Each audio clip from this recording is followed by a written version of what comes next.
Inicialmente aqui nós vamos ler em Isaías, no capítulo 9, o profeta Isaías, ele é chamado, de profeta messiânico porque ele anunciou que o Messias viria. E Isaías, no capítulo 9, no versículo 1, eu não vou ler o capítulo inteiro, eu vou ler só alguns versículos, alguma parte dele, que é a parte mais importante aqui que eu quero mostrar para vocês. Ela tem como título Príncipe da Paz. E aí o versículo 1, só a parte A, diz assim: mas para a terra que estava aflita não continuará a escuridão. Promessa de Deus. A terra estava aflita e ele está aqui fazendo a promessa de que não continuará a escuridão. Depois, no versículo 2, também a primeira parte, ele fala assim: o povo que andava em trevas viu grande luz, e aos que viviam na região da sombra da morte resplandeceu-lhes a luz. Aí vamos lá para o versículo 6. Porque um menino nos nasceu, um filho se nos deu, o governo está sobre os seus ombros, e o seu nome será Maravilhoso Conselheiro, Deus Forte, Pai da Eternidade e Príncipe da Paz.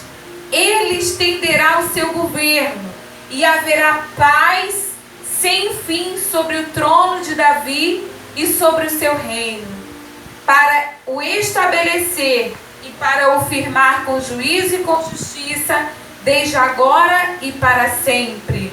O zelo do Senhor dos Exércitos fará isso.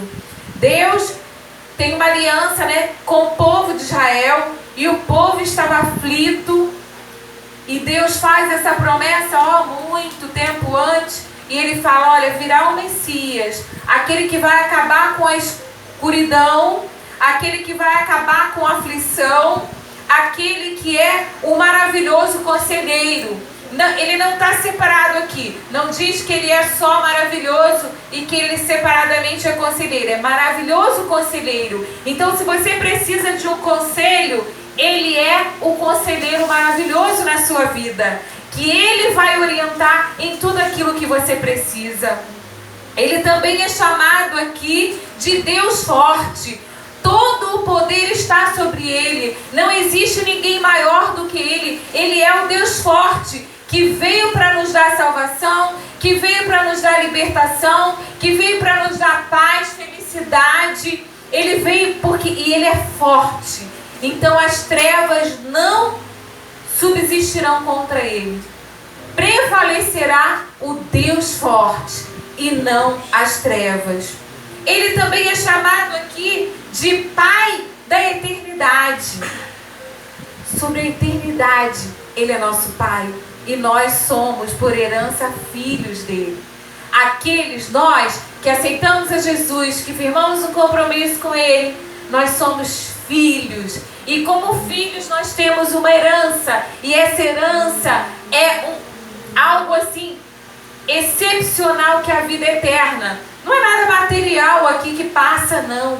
É a eternidade. E na eternidade ele prometeu o quê? Não haverá mais choro, não haverá mais dor, não haverá pranto, não haverá mais sofrimento, não haverá mais nada disso, porque ele veio trazer isso para nós. Ele diz aqui também que ele é o príncipe da paz, porque verdadeiramente tem um príncipe que rege aí este mundo, que é um príncipe que tem a função de roubar, matar e destruir. É o príncipe do mundo. Ele reina, porque a maioria das pessoas, infelizmente, escolhem estar fazendo a vontade dele e não a vontade de Deus. As pessoas preferem as coisas da carne do que as coisas espirituais. Então ele está reinando por ali. Mas existe um que é maior, que é o príncipe da paz. que ele, onde ele reina tem paz. Aonde ele está tem paz e as trevas têm que sair. Aonde ele entra, brilha a luz e as trevas têm que sair. Então esse príncipe da paz que nós estamos celebrando nessa noite, é esse príncipe da paz que um dia pagou um alto preço para que nós tivéssemos vida e vida em abundância. E agora nós vamos lá para Lucas. Nós vamos ler também alguns versículos que fala aqui do nascimento de Jesus. Não vamos ler tudo, porque tem bastante coisa, mas vamos ler o capítulo 1, o versículo 26, que é o nascimento de Jesus é anunciado. E aí diz assim, Lucas capítulo 1, o versículo 26. No 6º mês, o anjo Gabriel foi enviado por Deus a uma cidade da Galileia chamada Nazaré, a uma virgem que estava comprometida a casar com um homem da casa de Davi, cujo nome era José. A virgem se chamava Maria. Vou fazer uma pausa aqui. Nós estudamos agora, nesse último trimestre, sobre Davi, sobre o livro, né, de 1º e 2º Samuel, é que fala sobre Davi. Agora as últimas lições falavam especificamente de Davi, um homem segundo o coração de Deus. E apesar dele ter cometido falhas, como todo ser humano comete falhas, mas ele foi um homem temente ao Senhor, um homem que cumpriu a vontade do Senhor em seu ministério, em seu reinado, e ele teve a promessa que da casa dele, e aí veio, né, que da casa dele, da linhagem dele, viria o Salvador, o Messias nasceria dele. E quando a gente vê aqui, né, teve essa promessa por Deus, e quando a gente vê aqui, lá em Isaías, quando eu li, citou sobre cidade de Davi, sobre a linhagem de Davi, e aqui fala mais uma vez, o homem da casa de Davi. Então assim, quando Deus, amados, promete alguma coisa, o tempo pode passar, mas a promessa dele se cumprirá. Ele prometeu a Davi que o Messias nasceria da linhagem dele. E está aqui comprovado na Bíblia que isso se cumpriu. E essa virgem, chamada Maria, né? E aproximando-se dela, o anjo disse: salve, agraciada, o Senhor está com você. Ela, porém, ao ouvir esta palavra, perturbou-se muito e pôs-se a pensar no que poderia significar esta saudação. Imagina, amados, um anjo aparece pra gente e começa a falar, né? Fala, salve, agraciada. É lógico que a gente vai tremer, né? Parece um anjo, começa a falar com a gente vai dar uma tremida. E foi isso que aconteceu com ela. Ela teve aquele momento de medo, né? De temor ali. E aí ele fala aqui, ó, não tenha medo, Maria, porque você foi abençoada por Deus. Olha que coisa linda. A gente recebeu uma palavra dessa, né, de que foi abençoada. E ela foi abençoada, porque Deus viu nela humildade e atributos para que ela cumprisse a vontade do Pai de passar por uma situação assim totalmente adversa naquele momento, naquela época, né? Porque era gerar um filho antes do casamento, era estar grávida, passar por todo um constrangimento perante algumas pessoas ali, ou toda a sociedade. Mas quando Deus está à frente, amados, Ele prepara todas as coisas. E Ele preparou o coração de José, e Ele falou, olha, ela não pecou, ela não errou. O que está acontecendo aí é algo que vem do Espírito Santo de Deus. É o Espírito Santo de Deus que gerou nela esta criança, porque é necessário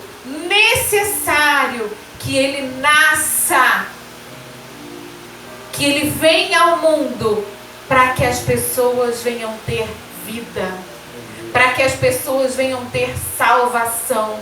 Era necessário, amados. E continuando aqui, para que a gente entenda esse milagre maravilhoso. E este será grande, aí o anjo fala, e este será grande, será chamado Filho do Altíssimo. Deus, o Senhor, lhe dará o trono de Davi, seu pai. Olha só a promessa aqui, mais uma vez sendo chamada a atenção. Jesus é chamado de Filho de Davi. Deus, ele cumpre aquilo que ele promete. E ainda coloca aqui, ó, o Senhor lhe dará o trono de Davi, seu pai. Davi foi o rei segundo o coração de Deus. Não podia ser outro pai de Jesus, não. Porque foi ele que foi segundo o coração de Deus. Os outros não foram. Olha como Deus é tremendo e sábio. Ele reinará para sempre sobre a casa de Jacó, e o seu reinado não terá fim. Então Maria disse ao anjo: como será isso se eu nunca tive relações com homem algum? O anjo respondeu: o Espírito Santo virá sobre você, e o poder do Altíssimo a envolverá com a sua sombra. Por isso, também o ente santo que há de nascer será chamado Filho de Deus. Louvado seja o nome do Senhor. Então Maria disse: aqui está a serva do Senhor, que aconteça comigo o que você falou. Então o anjo foi embora. Ela obedeceu, amados, para que essa maravilha acontecesse na nossa vida. E aí mais à frente, eu estou pulando, né? Aí no 2 fala assim, sobre o nascimento especificamente de Jesus. Naqueles dias foi publicado um decreto de César Augusto convocando toda a população para o império para se recensear. Ou seja, eles tinham que ir lá, como se fosse fazer um recadastramento, né, das famílias. Só que a pessoa tinha que voltar para onde? Para o local do seu nascimento. E aí José tinha que voltar para onde?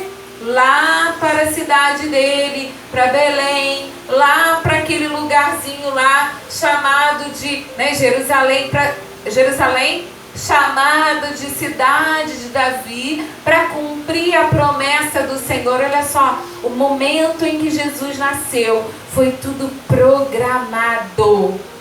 Foi no momento em que, porque José e Maria não moravam naquele local, mas eles foram convocados para ir lá onde era propósito que Jesus nascesse.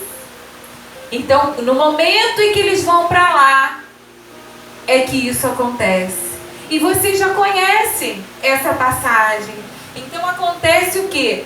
Eles vão para lá, e quando chega lá, por conta disso, a cidade está lotada. Não tem hotel, né? Naquela época não era hotel, era estalagem. Não tem estalagem nenhuma, não tem nada, está tudo lotado.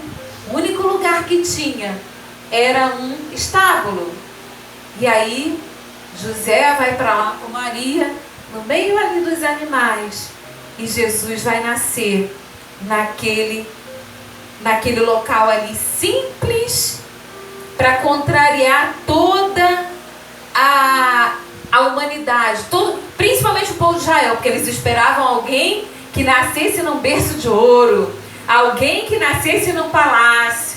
Aí ele vai lá e nasce lá no meio nasce no meio ali daqueles animais. E aí no 7 diz assim: então deu à luz o seu filho primogênito, enfaixou o menino e o deitou numa manjedoura, porque não havia para eles lugar na hospedaria. Não tinha hospedaria. Jesus, ele nasceu ali naquele local simples, mas isso também foi propósito de Deus, para mostrar que ele é diferente. Ele é rei sim, mas ele é simples.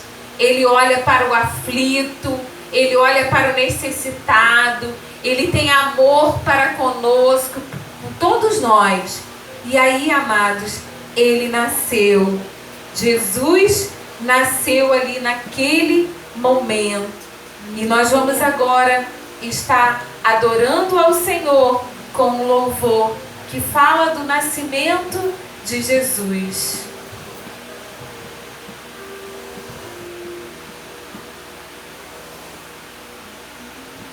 Aleluia, glória a Deus, aleluia.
Louvado seja Deus. Que as palmas louvem ao Senhor.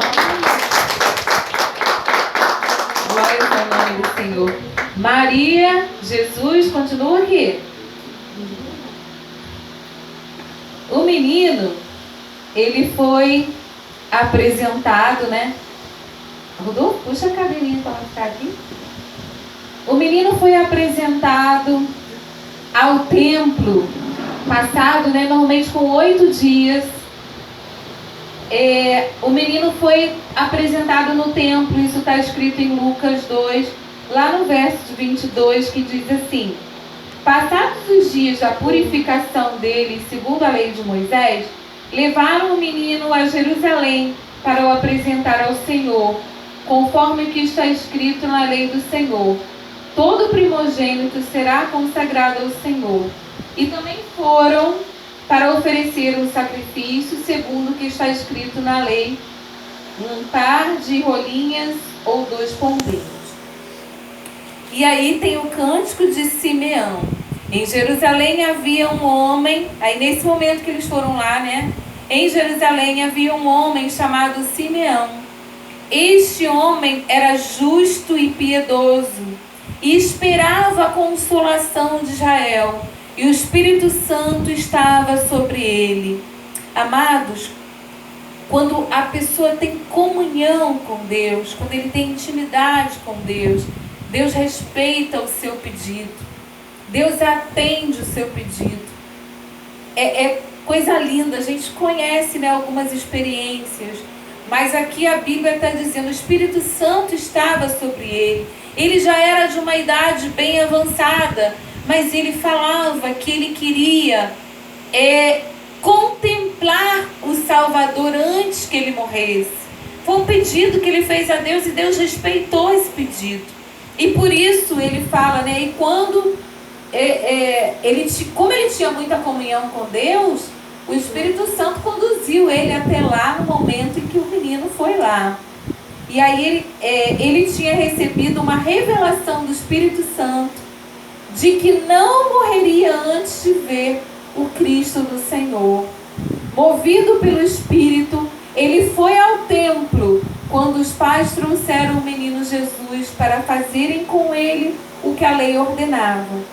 Simeão o tomou nos braços e louvou a Deus, dizendo: agora, Senhor, podes despedir em paz o teu servo, segundo a tua palavra, porque os meus olhos já viram a tua salvação, a qual preparaste diante de todos os povos, luz para a revelação aos gentios e para a glória do teu povo de Israel. Amados, por que eu resolvi e escolhi exatamente essa parte que eu podia ter escolhido outras partes? Porque aqui está a comprovação da fidelidade de Deus com todo o povo, não só com Israel. Mas aqui ele fala, ele prometeu, e ele fala aqui, ó, luz para a revelação aos gentios e para a glória do povo de Israel. A salvação agora não é mais só para Israel. A salvação agora vai alcançar todo o povo. E por isso nós estamos aqui. Por isso nós hoje fazemos parte do povo de Deus. Louvado seja o nome do Senhor. Porque antes era só o povo de Israel. Eu não sou da descendência de Israel. Eu iria ficar de fora disso? Não. Aí Jesus vai lá, nasce para que toda a humanidade tenha essa oportunidade. Vai depender só de cada um de nós. Mas ele dá a oportunidade agora a todos, não só ao povo de Israel. E aqui fala isso. E esse homem, como era um homem, né, temente ao Senhor e que tinha essa intimidade, e ele falava: Senhor, eu quero ver essa salvação. E Deus vai lá em revelação, mostra para ele que ele iria ver o Salvador. Ele não permaneceu, logo depois disso ele vai morrer, mas ele teve nos braços o menino Jesus, e ali ele contempla, não, o Senhor realmente está cumprindo com a sua promessa. O Senhor está cumprindo com aquilo que ele prometeu.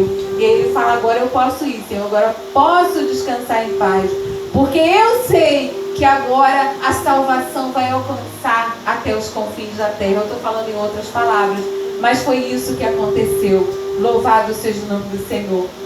Nós vamos adorar por esse nascimento mais uma vez com mais um louvor.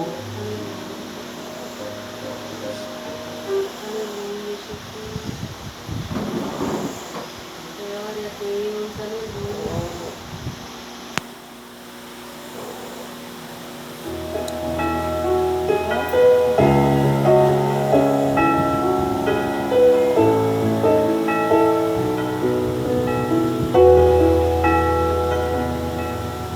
Um nascimento especial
Louvado seja Deus, porque a palavra do Senhor fala que Ele amou de tal maneira que Ele enviou seu único filho para morrer, né, no nosso lugar, para que nós tivéssemos a salvação.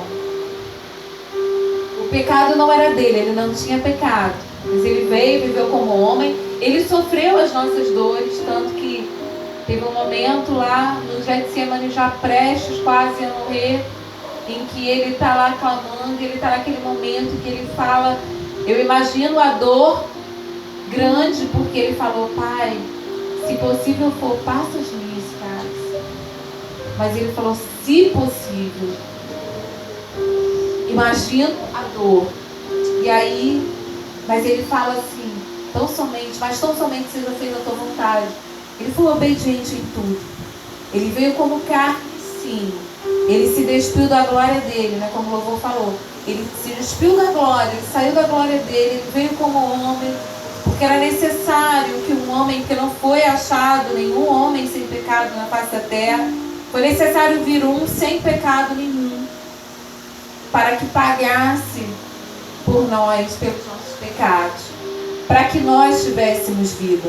Ele pagou um preço de sangue, por isso tem essa cruz aqui, que representa ali, ele nasceu sim, ele cresceu, ele viveu aqui, ele teve seu ministério, ele fez milagres, ele mostrou que verdadeiramente ele era o Senhor.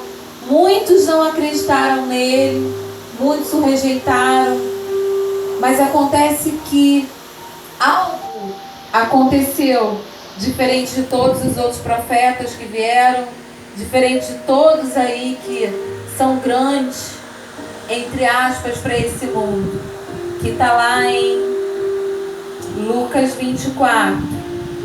Mas no primeiro dia da semana, alta madrugada, as mulheres foram ao túmulo, levando os óleos aromáticos que haviam preparado para levar para o corpo de Jesus, que elas achavam que estava morto. Ele foi crucificado, foi morto e estava lá. Só que quando chegaram lá, encontraram a pedra removida do túmulo. Mas ao entrar não acharam o corpo do Senhor Jesus. Aconteceu que, perplexas a esse respeito, apareceram-lhe 2 homens com roupas resplandecentes. Estando elas com muito medo e baixando os olhos para o chão, eles disseram: por que vocês estão procurando entre os mortos aquele que vive?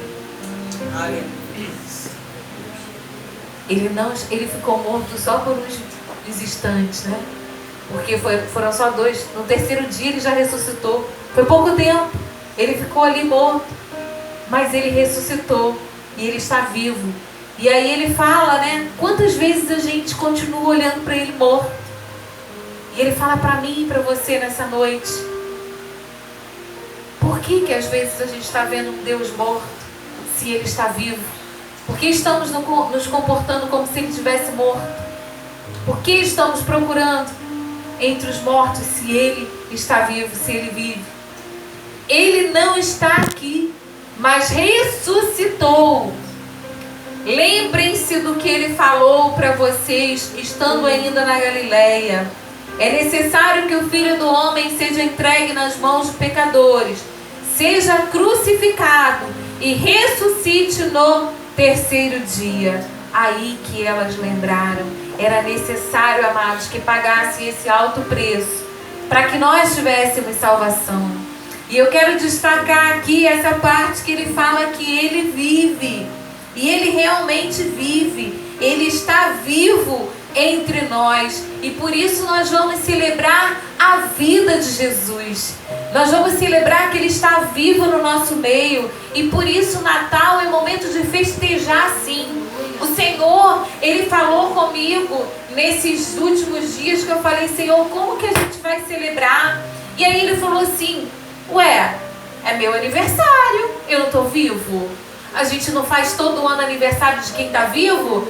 Não está dizendo aqui, gente, a palavra que diz, e a gente sabe que ele está vivo. Por que a gente não celebra o aniversário dele? Por que a gente não festeja a gente não festeja o aniversário de todo mundo? Por que não festejar o aniversário de Jesus se Ele está vivo? Agora, como festejar o aniversário de Jesus? Aí é que está a diferença. Porque como que nós vamos festejar? Precisa ter bolo? Se quiser pode ter. Precisa ter, né, esse monte de coisa para comer? Sim. Mas o principal que Ele quer que a gente festeje é que nós venhamos ter um coração grato a Ele. É que nós venhamos estar fazendo a vontade dEle. E Ele fala que o que nós fizermos para um pequenino, nós estamos falando